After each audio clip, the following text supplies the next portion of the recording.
Assalamualaikum warahmatullahi wabarakatuh. Pertemuan 10 pengelolaan sumber daya air. Nah, dari 3 dimensi pengelolaan sumber daya terpadu, enabling environment, peran institusi dan pelaku, dan instrumen manajemen, kita bahas 2 hal di atas. Ini adalah kerangka konsepsionalnya secara grafis.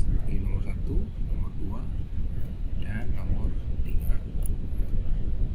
Kalau ini secara isi garis besarnya untuk masing-masing dimensi tadi, komponen-komponen PSDA terpadu.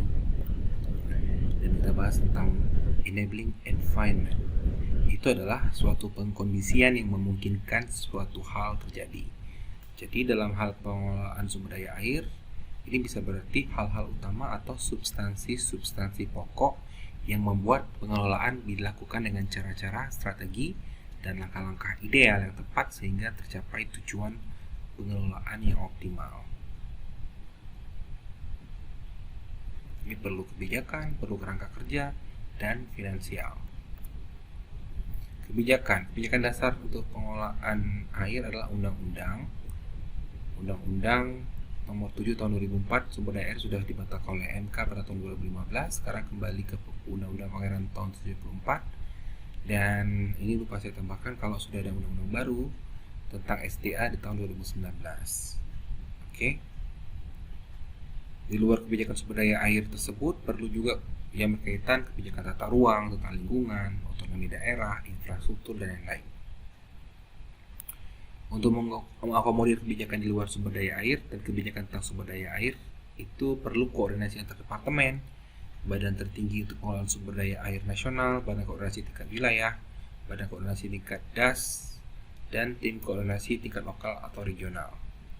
Nah, dalam mengakomodir kebijakan itu perlu dipahami bahwa pengembangan proses-proses untuk mengenalkan pendekatan yang terpadu antar sektor air dan non-sektor air adalah sulit dan mahal, dan diperburuk lagi dengan keadaan politik dan kepentingan-kepentingan yang berbeda.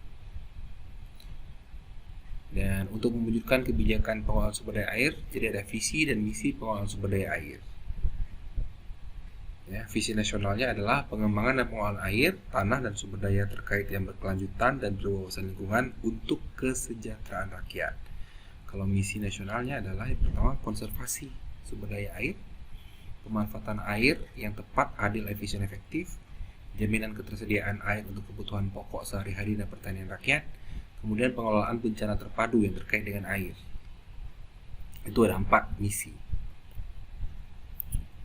Nah, enabling environment yang kedua adalah kerangka kerja legislatif. Jadi ini adalah kebijakan tentang sumber daya air yang diterjemahkan dalam aspek hukum. Jadi perlu ada peraturan perundang-undangan tentang sumber daya air yang dipakai sebagai acuan hukum. Setelah undang-undang, peraturan perundang-undangan selanjutnya adalah PP, Perpres, Perda, Provinsi, atau Kabupaten Kota. Ya, ini silakan dibaca sendiri. Nah, di Indonesia peraturan tentang kualitas dan kuantitas telah banyak dibuat, baik berupa peraturan perundangan, manual, standar, dan pedoman. Yang paling penting adalah penegakan hukum. Peraturannya udah banyak dibuat tapi banyak dilanggar. Ya.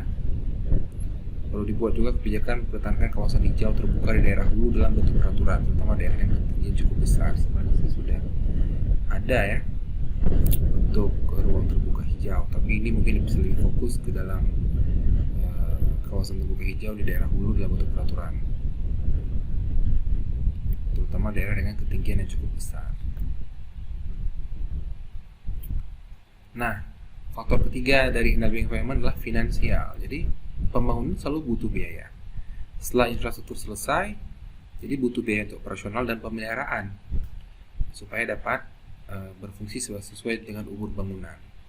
Di samping itu, pemanfaatan bangunan juga bisa menghasilkan pendapatan yang kalau nilainya lebih besar daripada biaya yang dikeluarkan, maka proyek itu dikatakan untung. Macam-macam biaya dalam pengelolaan sumber daya air. Yang pertama adalah biaya modal atau investasi, dan yang kedua adalah biaya tahunan yang harus dikeluarkan. Kalau modal ada biaya langsung, misalnya untuk pembangunan proyek, kemudian biaya tak langsung, hal tak diduga, biaya teknik, pembuatan desain, prastudi kelayakan, perencanaan, pengawasan, dan yang ketiga adalah bunga, interest. Kalau biaya tahunan itu ada bunga, inflasi, depresiasi atau penyusutan, dan operasional dan pemeliharaan. Peran-peran institusi dan pelaku. Untuk pengelolaan sumber daya air maka perlu organisasi. Organisasi memberikan kerangka kerja pengelolaan sumber daya air terpadu, menyeluruh, dan berwawasan lingkungan. Dalam pengelolaan, hal tersulit adalah bagaimana semua pihak bisa melakukan koordinasi pengelolaan, terutama dalam skala yang cukup besar. Nasional misalnya kan sulit. Provinsi juga. Nah, peran tanggung jawab dan manfaat dari organisasi atau institusi dalam sumber daya air bermacam-macam. Pada prinsipnya bisa jadi 6 kelompok. Penyedia layanan, bisa jadi pengatur, perencana, pelaksana, organisasi pendukung, atau pemakai. Nah, ini adalah salah satu institusi Dewan Sumber Daya Air. Ya, itu adalah wadah koordinasi dengan mengintegrasikan berbagai sektor, wilayah, dan para pemilik kepentingan dalam bidang sumber daya air. Ya, jadi ada Dewan Sumber Daya Air Nasional, ada Dewan Sumber Daya Air Provinsi, ada Dewan Sumber Daya Air Kabupaten atau Kota, dan wadah koordinasi para wilayah sungai yang dibentuk sesuai kebutuhan. Jadi dewan ini itu bukan jabatan struktural, tapi forum koordinasi. Jadi isinya nanti mungkin ada gubernur di situ, ada dinas dan lain-lain.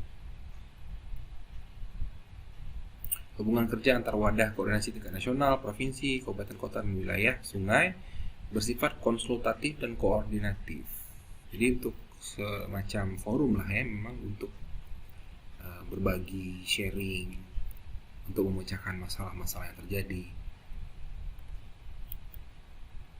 Nah, yang kedua, institusinya adalah organisasi wilayah sungai.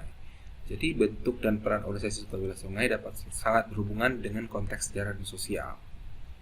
Karakteristiknya silakan dibaca sendiri. Yang ketiga adalah badan pengatur. Badan pengatur adalah badan khusus yang mengatur suatu DAS atau WS tertentu. WS itu wilayah sungai, DAS itu daerah aliran sungai, dengan kewenangan yang cukup untuk membuat kebijakan dan keputusan strategis. Dia juga menentukan kerangka organisasi dan institusi, menentukan alokasi finansial, dan melakukan pengelolaan DAS atau wilayah sungai.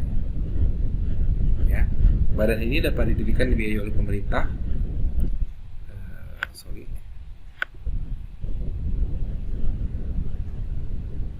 Untuk tahap permulaannya dibiayai pemerintah, lalu badan dapat secara mandiri mengelola sumber daya air. Contohnya lah Jasa Tirta, itu sebuah BUMN. Ya. Penyedia layanan. Penyedia layanan bisa pemerintah, bisa kemitraan dengan stakeholder. Jadi pokoknya institusi penyedia layanan ini bisa memberikan pelayanan yang kontinu dan memadai. Ya. Kemudian untuk peran publik dan swasta, institusi masyarakat dan organisasi komunitas diperlukan untuk apa? Advokasi dengan dasar proteksi lingkungan dan alam. Jadi kalau nggak ada organisasi komunitas, mungkin proteksi lingkungan akan lebih lemah, karena nanti yang melakukan pencemaran misalnya tidak ada yang melawan, tidak ada yang protes, gitu ya, tidak ada yang memberikan persetujuan. Kemudian advokasi untuk yang lemah terpinggirkan, meningkatkan kesadaran masyarakat akan pentingnya pengelolaan air, ya, dan yang lain silakan dibaca. Peran swasta ini adalah kemitraan atau kerjasama dengan pemerintah. Jadi ada beberapa jenis kontrak.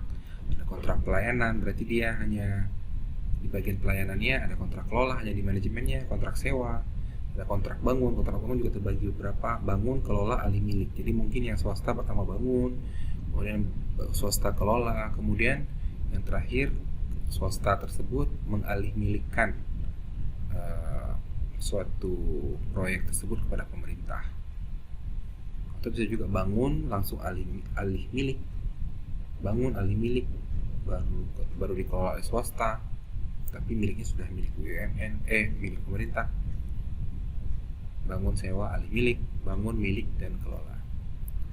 Ada juga selain kontrak bangun, ada kontrak rehabilitasi, milik, dan operasi. Jadi misalnya pemerintah punya infrastruktur tapi tidak mampu merehabilitasi, perlu teknologi, perlu ahli-ahli yang tidak ada di dalam pemerintah, sehingga ada pihak swasta yang merehabilitasi proyek tersebut, infrastruktur tersebut, kemudian dimiliki oleh pihak swasta tersebut dan dioperasikan oleh pihak swasta tersebut akhirnya.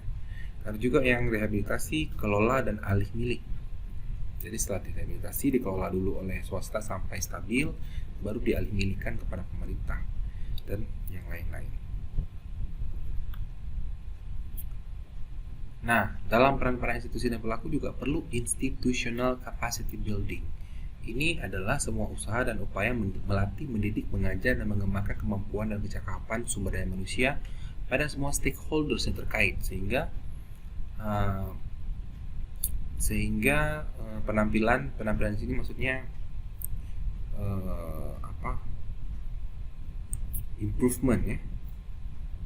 improvement terhadap sumber daya fisik,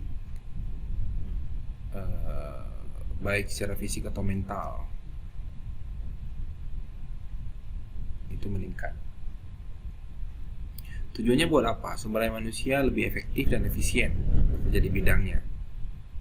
Jadi wawasan lebih luas, ya, lebih efisien kerjanya, lebih efektif.